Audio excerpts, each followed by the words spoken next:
Assalamualaikum warahmatullahi wabarakatuh. Kita mulai pembelajaran kita pada hari ini. Untuk pertemuan pertama, kita akan membahas tentang dinamika rotasi dan keseimbangan benda tegar. Untuk dinamika rotasi dan keseimbangan benda tegar ini, kita terlebih dahulu akan membahas tentang dinamika rotasi. Ketika kita mempelajari tentang dinamika rotasi, maka tujuan pembelajaran kita adalah yang pertama, peserta didik dapat memahami konsep momen gaya dan momen inersia. Yang kedua, memahami teorema sumbu sejajar. Yang ketiga, merumuskan hubungan antara momen gaya, momen inersia, dan percepatan sudut.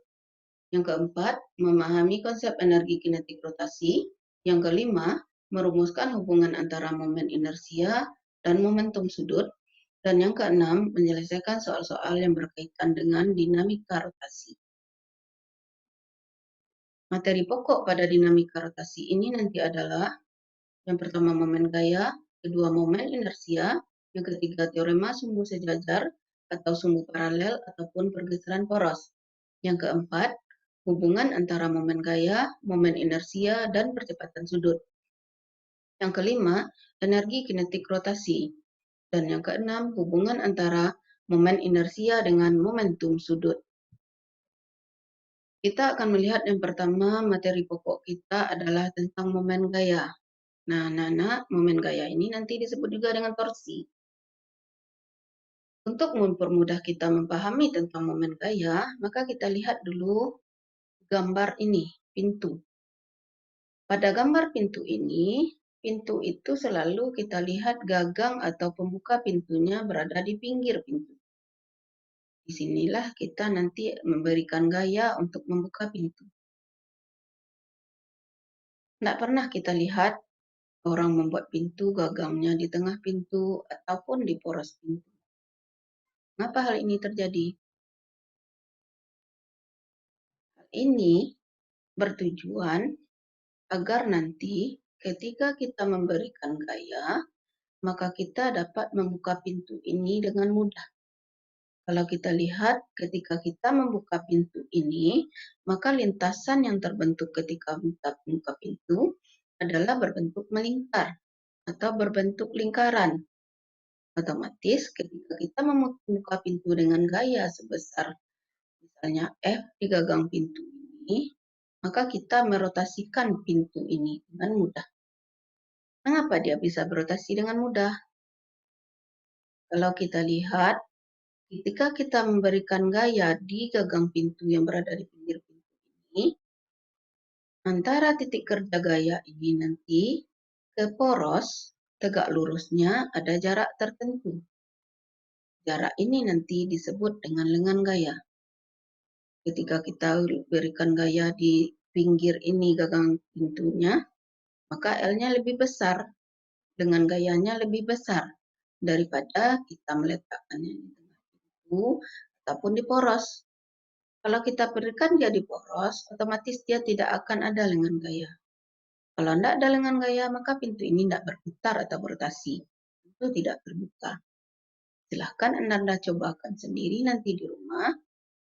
Anda dorong pintu ini di gagang pintu. Anda dorong di tengah-tengah pintu. Dan Ananda dorong membukanya di poros pintu. Silahkan Ananda rasakan mana yang lebih mudah pintu ini berotasi. Kalau kita lihat nanti, mengapa dengan lengan gaya yang besar, mudah dia berputar. Hal ini terjadi karena torsi atau momen gayanya menjadi besar.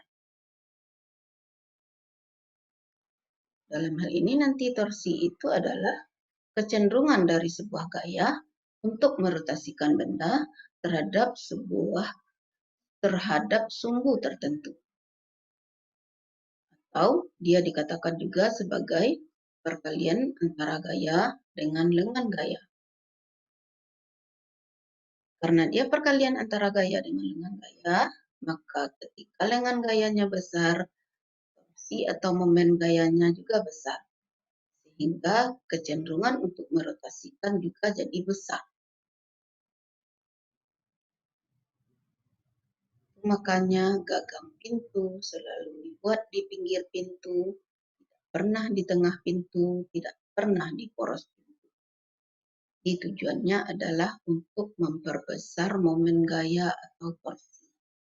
Sehingga nanti untuk mempermudah benda berotasi. Rumus dari momen gaya itu sendiri, ketika kita mengerjakan gaya tegak lurus benda, maka nanti O-nya dirumuskan dengan F kali R. Gaya juga bisa kita berikan membentuk sudut tertentu terhadap benda. Misalnya sebesar theta. Di kondisi ini nanti, maka O-nya adalah FR sin theta. Dan untuk sebuah benda, kita kerjakan gaya sebesar FA arahnya ke atas, kita kerjakan FB membentuk sudut theta, kita kerjakan FC arahnya ke bawah, kita kerjakan FD arahnya ke atas, maka nanti terhadap poros, gaya D memiliki lengan sebesar RD, gaya C memiliki lengan sebesar RC, dan gaya FB ataupun FA akan memiliki lengan sebesar RA dan RB. Harus Ananda ingat, ketika dia membentuk sudut, yang digunakan adalah gaya yang tegak lurus benda. Dia menjadi F sin theta. Dengan demikian nanti, ketika kondisinya seperti ini, momen gaya total adalah sigma tau. Dia dirumuskan dengan tau A tambah tau B tambah tau C tambah tau D. Inilah pembahasan tentang materi momen gaya atau torsi. Tau lambangnya seperti ini, bacaannya adalah tau. Nama besarannya momen gaya, satuannya nanti dalam Newton meter. F adalah gaya, satuannya Newton. R adalah lengan gaya, satuannya meter. Dan ini adalah lambang sudut yang dinamakan dengan. Untuk pembahasan lebih lanjut, kita coba memahami contoh soal berikut. 3 buah gaya bekerja pada batang AD yang bermassa 2 kg, seperti pada gambar. Hitunglah resultan momen gaya terhadap titik B. Nya adalah 10 meter per sekon kuadrat.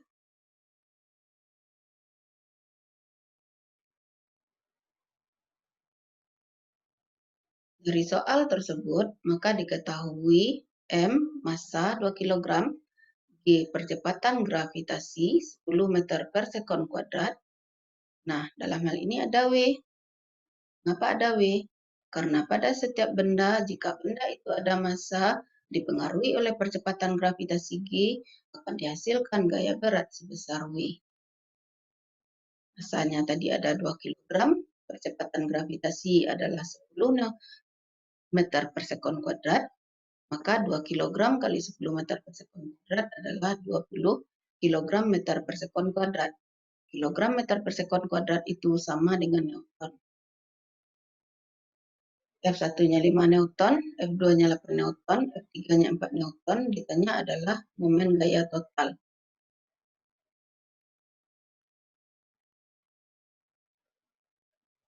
Untuk membahas permasalahan ini, maka soal itu kita gambarkan dulu seperti ini. F1 dengan R1, pusatnya porosnya tadi adalah di B, maka jarak dari F1 ke B itu adalah 0,2 meter. Dan jarak dari W ke B itu adalah lengan W, besarnya 0,25 meter. Jarak atau lengan dari C gaya FC ke B, ini gaya ini adalah gaya yang tegak lurus benda atau bidang. Tadi dia bentuk sudut 30 derajat, diproyeksikan menjadi 3 sin 30 derajat.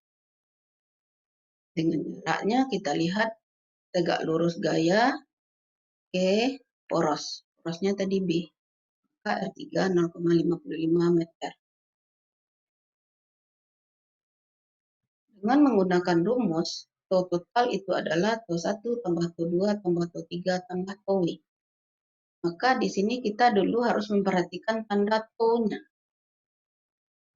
Kita lihat gambar ini, ketika poros di B, maka nanti gaya F1 ini akan berputar searah jarum jam, sehingga tau-nya negatif.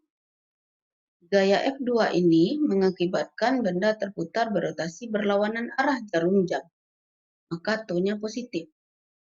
Dan gaya W, dia mengakibatkan benda berotasi searah jarum jam, maka tau W-nya berharga negatif. Sedangkan untuk F3, dia akan kembali berputar atau berotasi berlawanan arah jarum jam, sehingga dia bertanda positif. Dengan demikian nanti, maka rumus tau totalnya adalah min tau 1 tambah tau 2 tambah tau 3 kurang tau W. Tau 1 oleh gaya yang mengakibatkan benda berotasi searah jarum jam. Tau 2 disebabkan oleh gaya yang mengakibatkan benda berotasi berlawanan arah jarum jam, tandanya positif. Dan tau 3 disebabkan oleh gaya yang mengakibatkan benda berotasi berlawanan arah jarum jam. Sedangkan tau W disebabkan oleh gaya yang menyebabkan benda berputar atau berotasi searah dengan arah jarum jam. Dengan masukkan angka-angka seperti ini, maka dihasilkanlah sigma atau totalnya min 4,9 Newton meter. Tanda negatif ini nanti sebagai catatan, dia akan menyatakan bahwa momen gaya atau torsi bertanda negatif. Dia menandakan benda itu berputar searah jarum jam. Dan ketika torsinya nanti kita hasilkan bertanda positif, maka itu menandakan benda akan berputar berlawanan arah jarum jam.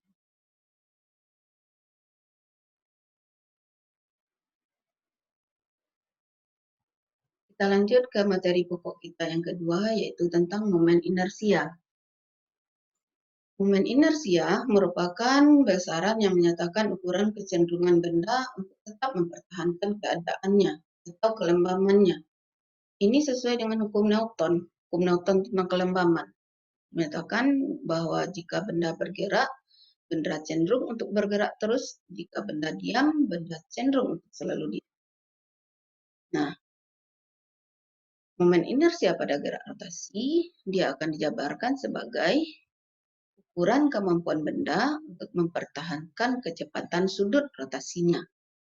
Benda yang sukar berputar atau benda yang sulit dihentikan saat berputar memiliki momen inersia yang besar dan sebaliknya. Momen inersia ini didefinisikan sebagai hasil kali antara massa partikel dan kuadrat jarak partikel dari sumbu rotasi. Secara matematis, momen inersia itu dapat dirumuskan sebagai I itu mr kuadrat, dengan I momen inersia satunya kilogram meter kuadrat, M massa partikel satunya kilogram, R jarak partikel satuannya meter. R ini nanti harus kita lihat jarak partikel dari sumbu rotasi. Untuk sejumlah partikel dengan massa yang masing-masingnya M1, M2, M3, dan seterusnya, maka masing-masing partikel itu terhadap sumbu putar juga akan memiliki jarak sebesar R1, R2, R3, dan seterusnya. Sehingganya momen gayanya nanti adalah, momen inersianya nanti adalah momen inersia total berupa penjumlahan momen inersia terhadap setiap partikel, yaitu I sama dengan sigma MI RI kuadrat, yaitu M1R1 kuadrat tambah M2R2 kuadrat tambah M3R3 kuadrat, dan seterusnya. Itu rumus dari momen inersia. Dan momen inersia total partikel yang berjarak R dari sumbu rotasi. Benda-benda di alam dalam kehidupan kita sehari-hari, nanti ada benda bisa berupa silinder pejal, bisa berupa bola pejal, bola berongga, silinder tipis, silinder berongga, silinder pejal, pelat tipis. Maka untuk benda-benda ini, dalam fisika benda ini dinamakan dengan benda tegar. Benda tegar itu nanti adalah benda yang ketika diberi gaya tidak mengalami perubahan bentuk. Untuk benda-benda ini, ketika dia diputar melalui poros-poros yang tertentu, misalnya ketika silinder pejal diputar di pinggir, silinder pejal diputar di poros atau pusatnya, maka momen inersianya sudah dirumuskan sedemikian rupa seperti ini. Silinder pejal yang porosnya di pinggir, 1/3 M. Untuk silinder pejal yang diputar melalui pusat massa atau sumbu putarnya, 1/2 M kuadrat. Bola pejal 2/5 MR kuadrat. Ini sudah ketentuan. Ini dapat Ananda lihat nanti, silakan Ananda download di Google, silakan di print dan jadikan catatan. Untuk momen inersia, kita lihat contoh soalnya. Sebuah bola pejal memiliki massa 1,5 kg. Diameternya 40 cm. Tentukan besar momen inersia jika poros melalui pusat massa bola. Diketahui nanti M-nya adalah 1,5 kg, D-nya 40 cm. Untuk momen inersia kita perlu R. Jarak dari pusat ke gaya. Jarak ke sumbu rotasi. R-nya nanti adalah D/2. Itu dalam matematik. Jari-jari adalah diameter per 2. Sehingga diperoleh 20 cm. Kita harus menyelesaikan soal ini dalam satuan internasional SI. Maka sentimeter kita rubah ke meter. Diperolehlah nanti dari sentimeter ke meter, kita merubah atau mengkonversikannya sentimeter, desimeter, meter. Maka nanti kita akan melihat 2 kali naik. Kalau kita merubah atau mengkonversikan 2 kali naik, maka nanti konversinya dikali 10 berpangkat negatif. Hingga 20 kali 10 pangkat negatif 2. Karena naiknya tadi 2 kali. Dia akan menghasilkan 2 kali 10 pangkat min 1 meter. Yang ditanya nanti adalah momen inersia bola pejal ketika diputar melalui pusat massa bola pejal tersebut. Kita lihat tadi pada gambar yang sudah ada, ketika bola pejal diputar melalui pusat massanya, maka I-nya 2/5 MR kuadrat. Rumus inilah yang akan kita gunakan nanti untuk menyelesaikan I 2/5 MR kuadrat, masukkan harga M, masukkan harga R, dikuadratkan. 2 dikuadratkan jadi 4, 10 pangkat min 1 dikuadratkan. Bilangan berpangkat dipangkatkan lagi, maka pangkatnya dikalikan. 2 kali min 1, hasilnya min 2. Akibatnya nanti hasilnya adalah 0,024 kg meter kuadrat. M satuannya kilogram, R satuannya meter dikuadratkan. Maka satuan momen inersia kilogram meter kuadrat.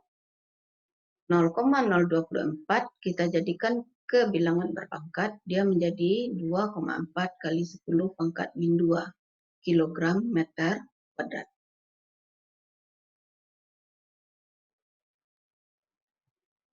Kita lihat sekarang tentang teorema sumbu sejajar. Pada pembahasan tadi kita telah mengetahui bahwa momen inersia batang silinder yang bermassa M dengan panjang L ketika porosnya melalui pusat massa adalah IPM-nya, I pusat massanya 1/12 ml kuadrat. Dapat kita lihat pada gambar ini. I 1/12 ml kuadrat untuk silinder pejal yang diputar melalui poros. Nah, ketika silinder pejal ini digeser porosnya ke salah satu ujung, maka di sini momen inersia 1/3 ml kuadrat. Orang bisa mencari rumus ini, mendefinisikan rumus ini, karena menggunakan teorema sumbu sejajar. Teorema sumbu sejajar ini akan digunakan untuk menentukan berapa momen inersia ketika poros digeser sejarak D dari pusat massa. Ketika poros digeser sejarak D dari pusat massa. Sehingganya teorema sumbu sejajar ataupun rumus pergeseran poros dirumuskan secara matematik dengan I sama dengan IPM, momen inersia pusat massa, ditambah perkalian antara massa dengan jarak pergeseran poros dikuadratkan. I adalah IPM ditambah MD kuadrat.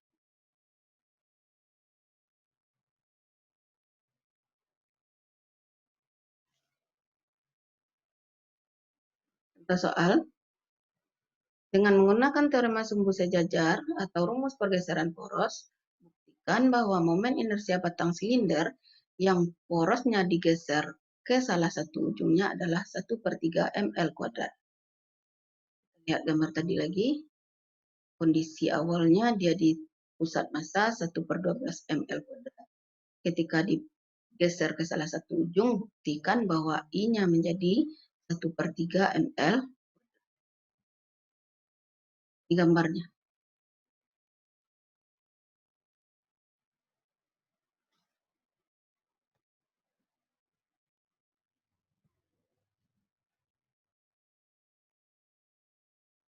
Lihat penyelesaiannya.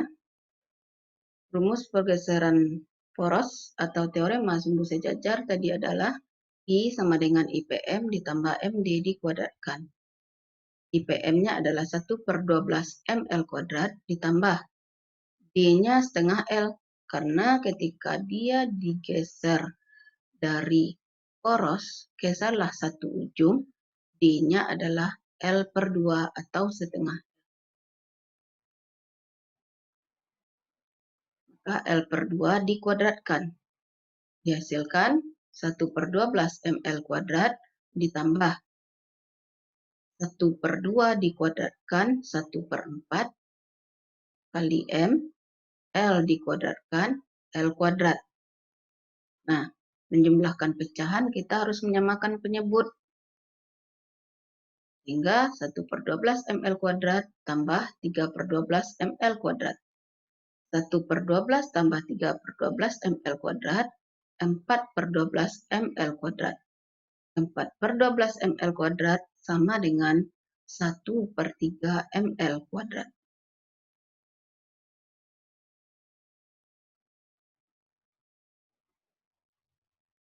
Antara momen gaya, momen inersia, dan percepatan sudut, ada hubungan yang kita nyatakan dari suatu rumus. Dalam hal ini kita harus melihat analogi dengan hukum 2 Newton pada gerak translasi. Untuk gerak translasi, F itu analog dengan T pada gerak rotasi. Sedangkan M analog dengan I, massa analog dengan momen inersia.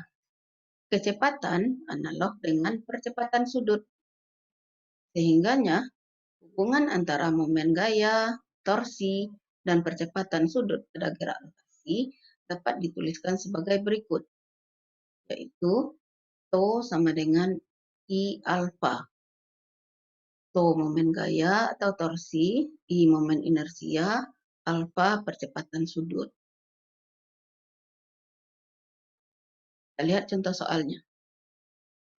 Sebuah silinder pejal bermassa 4 kg, berdiameter 28 cm, berputar melalui pusat massa. Berputar melalui pusat massa, maka momen inersia silinder pejal adalah setengah mr kuadrat. Jika kecepatan sudut silinder sebagai fungsi waktu, ingat waktu di kelas 10, kecepatan sudut itu bisa dijabarkan dalam fungsi waktu. Untuk soal ini, kecepatan sudutnya dalam fungsi T adalah 2 ditambah 5T dalam satuan radian per sekon. Yang ditanyanya adalah torsi yang bekerja pada silinder. Pembahasannya seperti ini. M 4 kg, I pusat massa silinder pejal adalah setengah mr kuadrat, atau I silinder pejal ketika diputar melalui pusat massa adalah setengah mr kuadrat. Omega merupakan fungsi waktu 2 tambah 5T radian per sekon. D-nya 28 cm. Tadi lagi, kalau D-nya 28 cm, maka R-nya adalah 40 cm. Jadikan kesatuan SI dalam meter. 0,14 meter.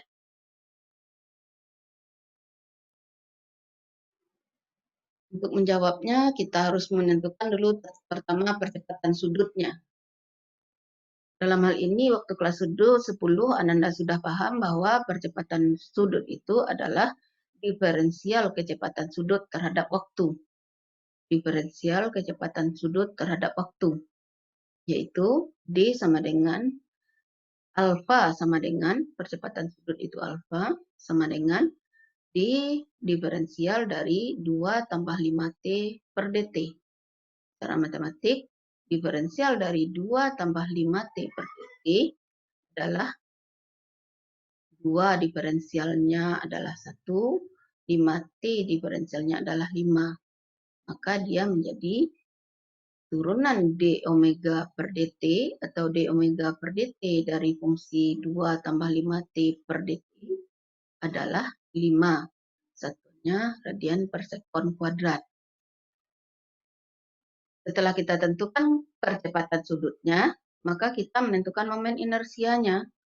Momen inersia tadi cari dengan rumus momen inersia benda tegar.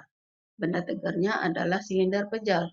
Dalam soal dinyatakan tadi setengah mr kuadrat. Masukkan harga M, masukkan harga R, dikuadratkan. Diperoleh hasil seperti ini, 0,0392 kg meter kuadrat. Nah, dari rumus hubungan antara tau, I, dan alfa, percepatan sudut, diperoleh tau-nya menjadi 0,196 Newton meter.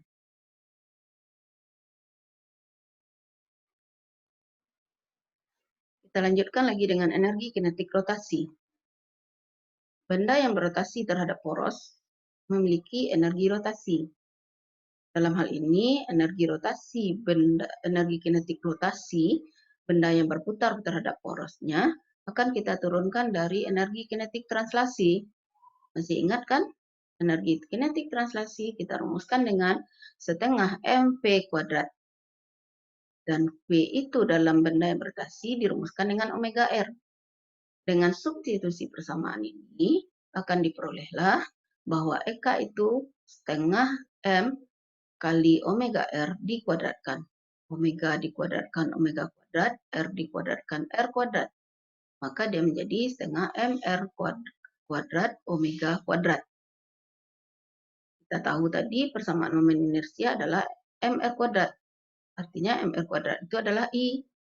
Sehingga dengan substitusi ini kita peroleh benda yang berotasi itu akan memiliki energi kinetik yang dirumuskan dengan setengah I omega kuadrat. Dengan Eka rot adalah energi kinetik rotasi, satuannya Joule. I adalah momen inersia, satuannya kilogram meter kuadrat. Dan omega adalah kecepatan sudut, satuannya radian per sekon. Benda itu bisa saja bergerak translasi sekaligus bergerak rotasi. Ketika benda itu bergerak translasi sekaligus bergerak rotasi, contohnya nanti kelereng yang kita gulirkan di bidang miring. Contohnya. Atau bola yang kita gulingkan di bidang miring. Maka gerakan benda itu bukan lagi gerak translasi saja atau bukan saja gerak saja, tetapi gerak benda itu adalah gerak menggelinding. Dalam hal ini gerak menggelinding itu adalah benda yang bergerak translasi sekaligus dia bergerak rotasi. Karena dia bergerak translasi sekaligus bergerak rotasi, maka energi kinetik benda yang menggelinding itu juga gabungan dari energi kinetik translasinya ditambah dengan energi kinetik rotasinya. Energi kinetik translasi adalah setengah mv kuadrat, energi kinetik rotasi adalah setengah I omega kuadrat. Jadi Eka untuk menggelinding setengah mv kuadrat tambah setengah I omega kuadrat. Soalnya, sebuah bola pejal, momen inersianya 2/5 mr kuadrat, memiliki massa 5 kg, diameter 20 cm. Jika bola tersebut menggelinding pada bidang datar dengan laju 4 meter per sekon, maka energi kinetik totalnya adalah, diketahui M-nya 5 kg, I-nya 2/5 mr kuadrat, I-nya konstanta momen inersianya 2/5, V-nya 4 meter per sekon, D-nya 20 cm. Kalau D 20 cm, maka R-nya 10 cm, 0,1 meter. Nya EK.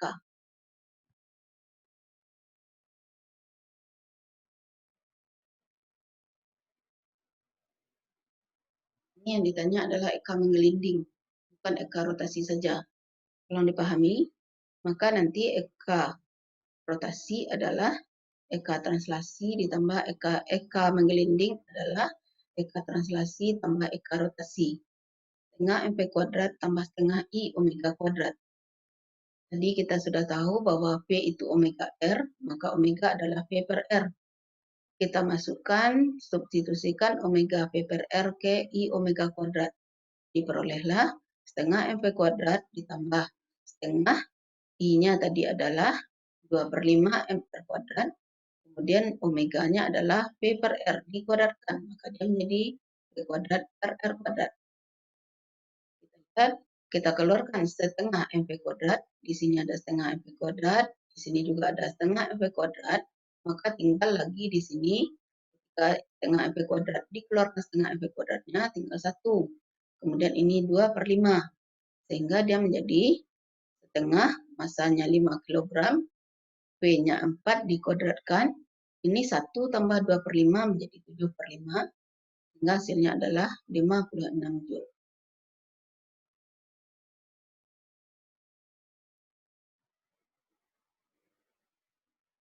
Sekarang kita bahas tentang momentum sudut.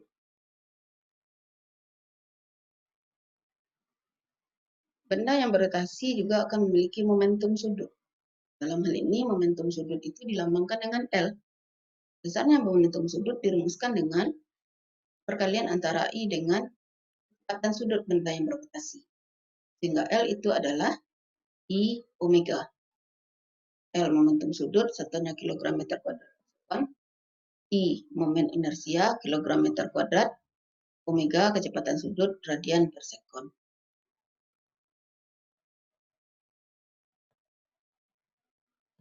Kita lanjutkan dengan hukum kekekalan momentum sudut. Pernah Ananda melihat orang menari balet? Pernah. Gambar ini kan, kalau kita lihat, penari balet itu ketika berputar ada kalanya merentangkan tangan. Ada kalanya suatu waktu dia pasti merapatkan tangan atau melipatkan tangannya. Nah, ketika dia merentangkan tangan, dia akan memiliki lengan sebesar R, yang akan lebih besar daripada ketika dia melipatkan tangan. Nah, untuk kondisi seperti ini nanti, ketika penari balet ini berputar dengan merentangkan tangan, dibandingkan dengan ketika penari balet ini berputar melipat tangan, mana yang akan lebih cepat berputarnya? Ibu tidak akan menjelaskan ini, mana yang lebih cepat putaran penari balet ketika berputar melipat tangan atau berputar merentangkan tangan. Tolong Ananda analisa nanti jawabannya berdasarkan rumus hukum kekekalan momentum sudut ini. Nah, rumus hukum kekekalan momentum sudut adalah momentum sudut awal sama dengan momentum sudut akhir. Momentum sudut awal adalah I omega, momentum sudut akhir I1 omega 1. Ini sesuaikan saja nanti. Kalau ada benda 1 dan 2, I1 omega 1 sama dengan I2 omega 2. Kalau dua benda berputar sekaligus, ada piringan, kemudian di atasnya ada piringan satu lagi berputar sekaligus. Maka kondisinya adalah I1 omega 1 tambah I2 omega 2 sama dengan I1 omega 1 aksen tambah I2 omega 2 aksen. Ini rumus hukum kekekalan momentum sudut. Dia harus diingat, Ananda, tugasnya adalah tolong Ananda analisa manakah akan cepat putaran seorang penari balet ketika berputar merentang tangan atau ketika berputar melipat tangan. Mengapa hal itu terjadi? Itu tugas Ananda untuk pertemuan minggu depan. Ananda buat jawabannya di kertas selembar, Ananda foto, dan kirimkan ke Google Classroom. Ingat ya Ananda, tugas untuk minggu depan, tolong Ananda analisa manakah yang akan cepat perputaran penari balet ketika merentangkan tangan atau ketika berputar melepat tangan. Mengapa hal itu terjadi? Jelaskan dengan konsep fisika hukum kekekalan momentum sudut dan juga momen inersia. Paham Ananda? Ingat ya tugasnya. Sekarang kita lihat contoh soal dari hukum kekekalan momentum sudut. Seorang penari balet berputar dengan lengan terentang. Kelajuannya 3 radian per sekon. Memiliki momen inersia 12 kilogram meter kuadrat. Jika saat lengannya merapat ke tubuh, momen inersianya menjadi 4 kilogram meter kuadrat. Berapakah laju putaran ketika lengannya merapat tersebut? Diketahui I1 12 kilogram meter kuadrat, I2 4 kilogram meter kuadrat, omega 1 3 radian per sekon, ditanyanya omega 2. Maka kekekalan momentum sudut L awal sama dengan L akhir. I1 omega 1 sama dengan I2 omega 2. I1-nya 12 kilogram meter kuadrat kali 3 radian per sekon sama dengan 4 kilogram meter kuadrat kali omega 2. Omega 2-nya nanti adalah 12 dikali 3, 36 dibagi 4. Sama dengan 9 radian per sekon.